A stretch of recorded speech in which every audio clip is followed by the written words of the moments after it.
நான் இந்த திருப்பதி சிலை இருப்பதால் என் பொண்டாட்டி சமைச்சிருக்கா பாருங்க புளி சாதம். இது வந்து என்ன கஷ்ட பேரு? தக்காளி பச்சி. தக்காளி பச்சி. எதுக்கு இப்படி கறிக்க வச்சுக்கிற? நீங்க சுண்டா வணக்கணும்னு சொன்னீங்க.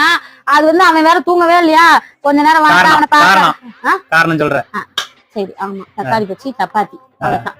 வேற என்ன பண்ணணும்? சரி பாசு கட்ட தெரியுமா? இப்ப கட்ட தெரியாத சுத்தி விட்டா போதும் இல்ல, அப்புறம் என்ன? புளி சாதம் கட்ட தெரியுமா உனக்கு? பொட்டலம் அடிப்பது எப்படின்னு போட்டு பாரு யூடியூபில். சாரி என்ன பண்ணோம்?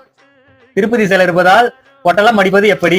வெறும் பொட்டலம் அடிப்பது எப்படின்னு போட்டா போதும். அதாவது திருப்பதி சிலை இருப்பதால் மூச்சு பாரு. அங்க பதனமா கட்டுறோம். சோ கடவுளே. கட்டு கட்டு பாக்குறேன் நானு. கட்டு கட்டு கட்டுற ரோல் தான் பண்ணு. கட்டு நீங்க விடுங்க. ஏங்க வந்து தப்பிக்க வச்சு அச்சு பண்றீங்க.